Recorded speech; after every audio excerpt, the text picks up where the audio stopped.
I'm going to hand over now to Dave, and he's going to read Isaiah's monologue. Thank you, Dave. Good morning. Your city is surrounded by the largest and strongest army on earth, and its commander is laughing at you and hurling insults. So you will crush you, 46 other cities in your nation as he's destroyed. Meanwhile, your own army is not much better than a dad's army. And your king has lost his nerve and is on his face in terror. In desperation, he asks you for advice. My question is simple. What would you do? Before I give you an answer, let me introduce myself. My name is Yeshayahu Benavis, although you might know me better as Isaiah the prophet.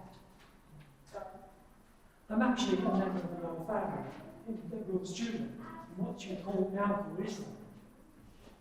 Though Israel is a different kingdom in my day, one that rebelled and separated, pulled away from Judah, which they paid a high price, being taken into captive by the Assyrian army.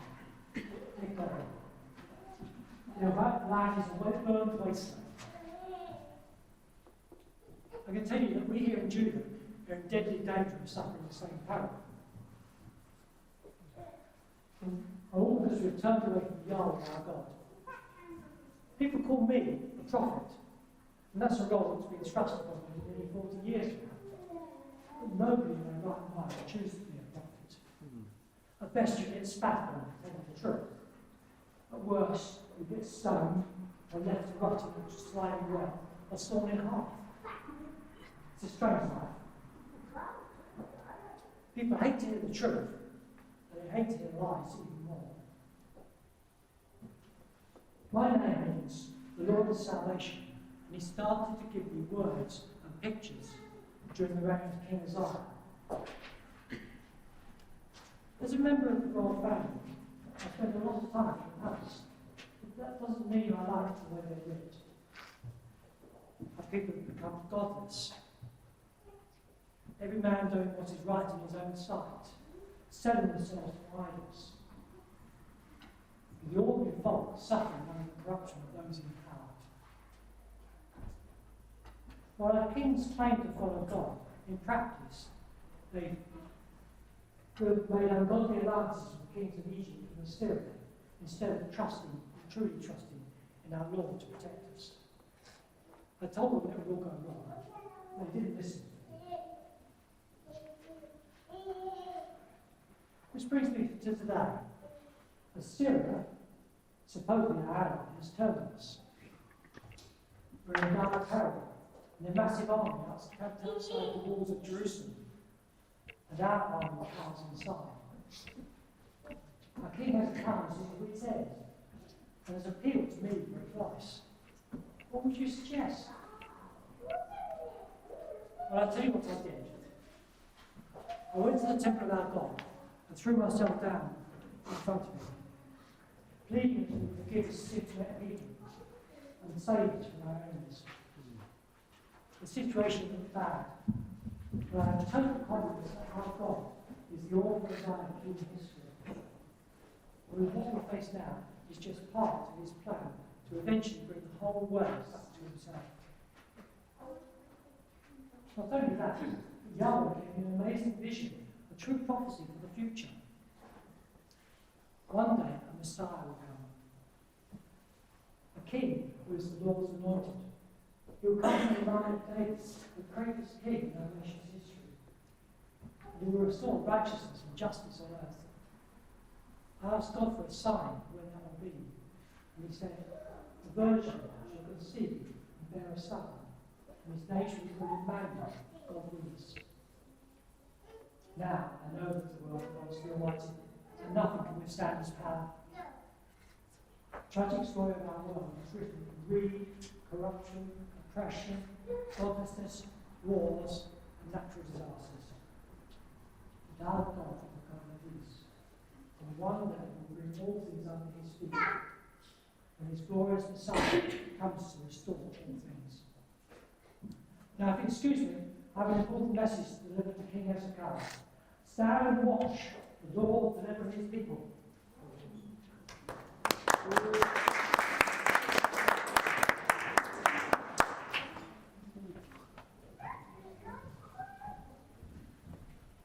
Well, as Isaiah told us about 2,700 years ago, this is what we read in the Bible today.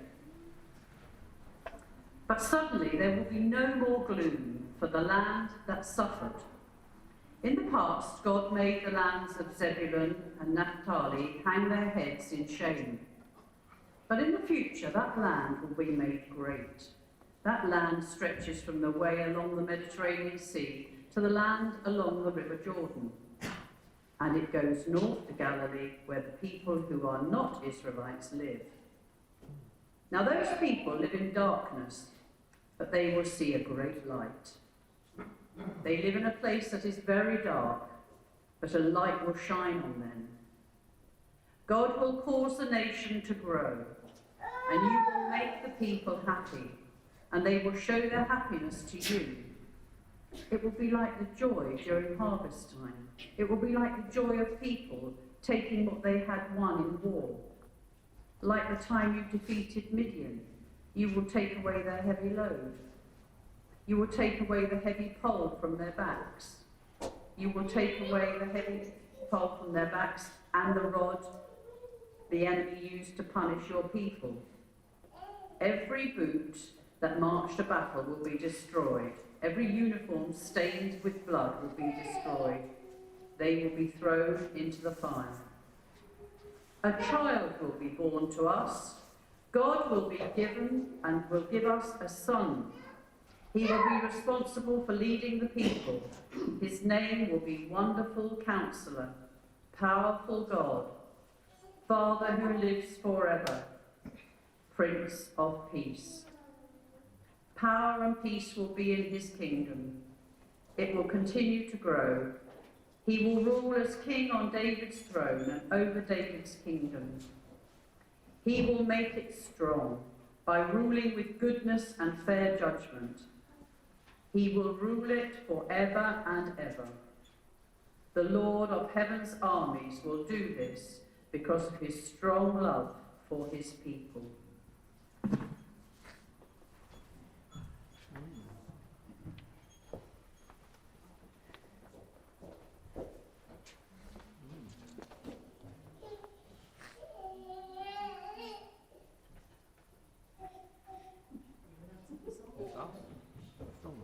It is, yes, sorry. I thought it was you.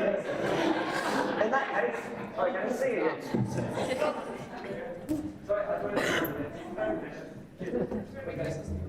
We're going to sing again, yes. God's surprise. It is a surprise, isn't it? God's surprise. Some of you will know this song. It comes from the Iona community about 20 years ago, I think. And it's based on the tune Scarlet Ribbon, so it's a folk tune, like many of their hymns and songs are based on folk tunes. But just look at these words. We leave a bit of a pause between each verse. And each verse actually has a tremendous weight in the way it's written, and it's well worth just studying. And I think you'll enjoy singing it as well.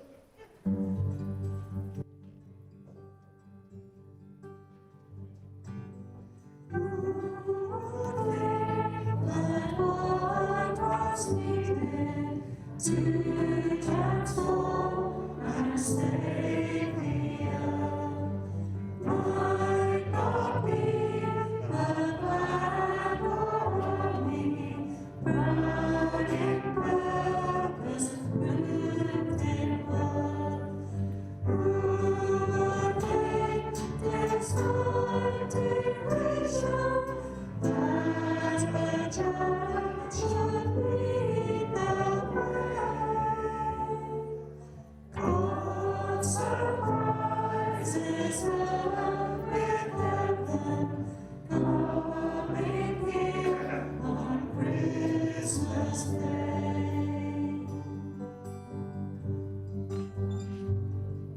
Shepherds watch and wise and wonder, mornings fall and angels sing.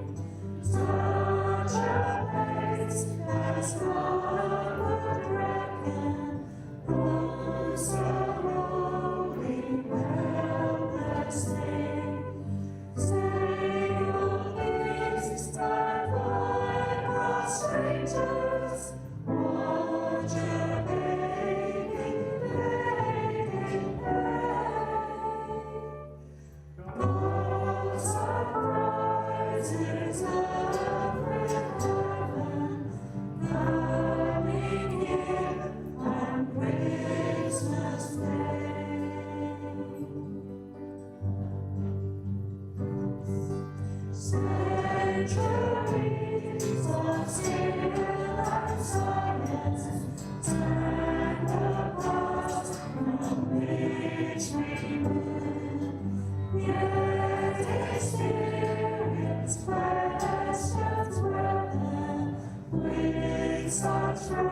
you. Please be seated.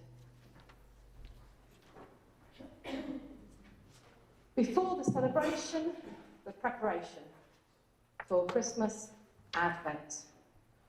Before the arrival of the long-awaited child, the prolonged period of hopeful expectation. For many of us, the weeks leading up to Christmas tend to be marked by frenzied activity and preparations, gifts to choose, buy, wrap, seasonal recipes to revive, family gatherings to organise, decorations to put up, special events to attend. It can be a busy time. And here in church, we often talk about protecting the true meaning of Christmas. We're encouraged to ensure the baby Jesus isn't lost amidst the tinsel and the dodgy festive music. But it's not always easy to keep our eyes on the manger, and that's why Advent is so important. Advent is a season of contemplation and preparation. It's a holy, precious time when we still our souls, ready our hearts, and anticipate the miracle to come. Advent enables us to wait and prepare well, so when the time comes to welcome new life and to celebrate, we can participate fully. At Advent, we wait. As those who love God and seek to follow in the way of Jesus, waiting is part of our story. The God we encounter in the pages of the Bible is an almighty, powerful God who at times acts swiftly and decisively to bring about change. But we also discover that our God is prepared to wait, to slow things down, to pause in his unfolding narrative of redemption and restoration. Last week, Russ spoke about the patriarchs and the matriarchs, and we see this waiting in the story of Abraham and Sarah, whose wait for their promised child seemed interminable. We see it in the story of Joseph, who spent years in prison before his opportunity arises to speak and to lead. Moses, Caleb, Joseph lead people for 40 years of wilderness wanderings. David, anointed king as a young man, it's many years before he takes up his throne. And then there's Luke chapter 3, a short half verse that reads, "Now Jesus himself was about 30 years old when he began his ministry." Have you ever been struck by how old Jesus was when he was baptised and set out on his mission of teaching, preaching and healing? Have you ever wondered why God waited so long? We don't know much about Jesus' life between the age of 12 and 30, but I think we can think that that period of waiting and preparation were significant. Our God waits, and he invites us to wait with him and to experience his presence and stillness. He calls us to reflect on our past and to recognise his faithful companionship. And he invites us to anticipate our future with hope and confidence.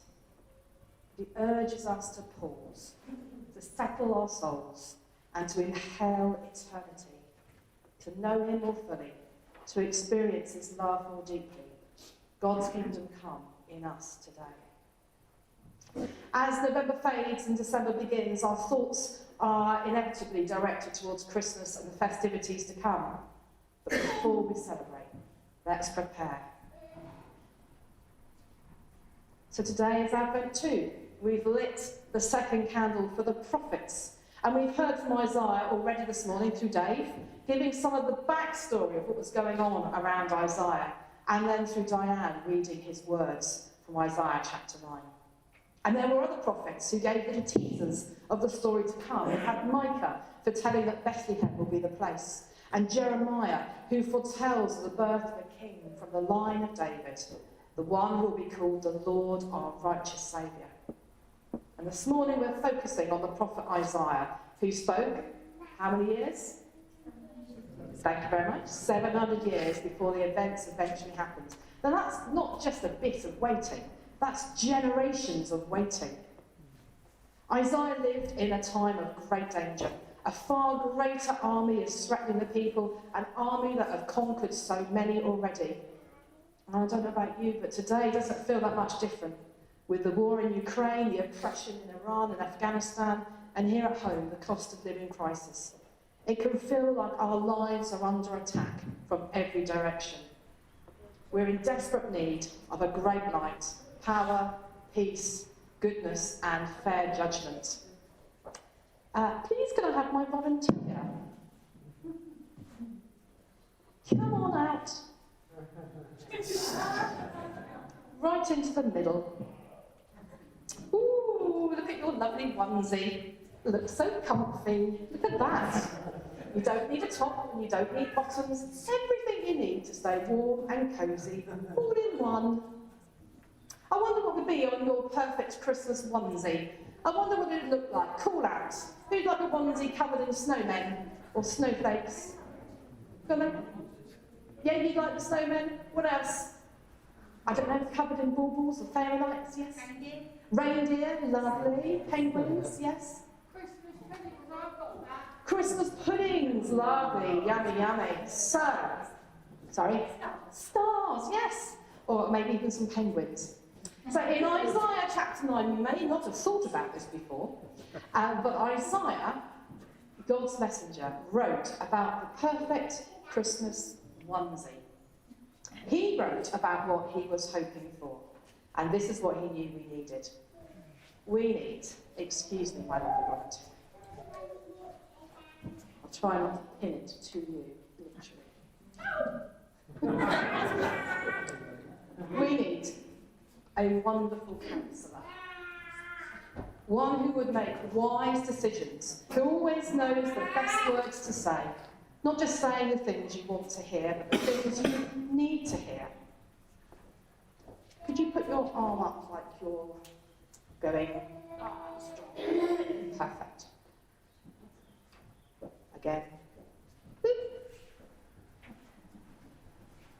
We need a mighty God, one who can protect us, who can keep us safe, because he's powerful enough to choose what happens to us.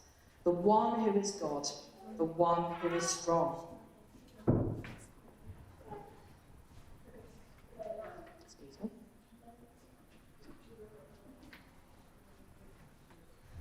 We need an everlasting Father, one who will care for us, and who would do whatever it takes to look after us, one we can trust who will never let us down, one who loves us forever. And with your other arm, could you hold that one near your mouth? Fantastic. You look beautiful. Well done. We need a Prince of Peace, one who comes bringing peace, the end of arguments, the end of bullying, the end of being shouted at, the end of being left out, his peace that lasts forever. What an amazing person that would be. And this is Jesus Christ, the one who does it all for us. We don't need anyone else. He is our perfect onesie. Everything you need, all in one. So today we lit the second candle to remember the prophets, those who told us about a child who would be born, the prophets who foretold the coming of Jesus. We celebrate the onesie, the all-in-one, who knows our needs and provides for all of them. The one born to bring light and hope to the darkest places. And we have a part to play in this too, for we are the prophets for this generation, the ones called to tell the good news as we wait until the second coming, the ones who can speak God's truth to a world that needs to hear it. Who is the one person you might need to speak to today to speak the message of the onesie into their lives? For the words and actions we can share about the one who brings light and love, peace and life. Words and actions of the only one who can transform lives in these difficult times. Now those people live in darkness, but they will see a great light. They live in a place that is very dark, but a light will shine on them. A child will be born to us. God will give a son to us. He will be responsible for leading the people. His name will be Wonderful Counselor, Powerful God, Forever Father, Prince of Peace. Thank you to my onesie volunteer. You can go and sit down. Thank you.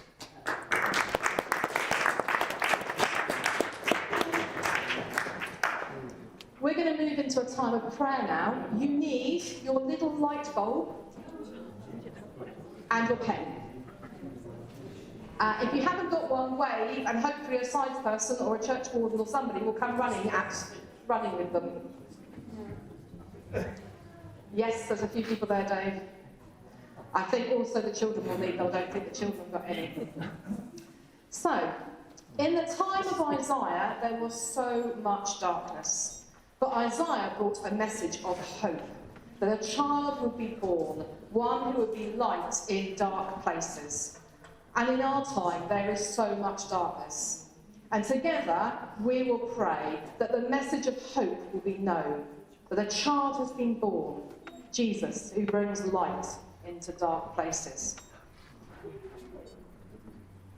Anybody else? Richard, I also think the children's area needs quite a few. So for our prayers, we'll write onto the light bulb shape a place, a situation or person for whom you ask Jesus to bring his light. So a person, a place or a situation. And as we do this, we're going to sing our next song, which is Christ Be Our Light. And in this song, the song brings us these words. It says, longing for peace, our world is troubled. Longing for hope, many despair. And then longing for food, many are hungry. Longing for water, many still thirst. And then longing for shelter, many are homeless. Longing for warmth, many are cold. So we bring our people, places and situations in God's light and love. So during this song, please write onto your light bulb and then bring them and put them on the table here at the front. Thank you, Mark. Longing for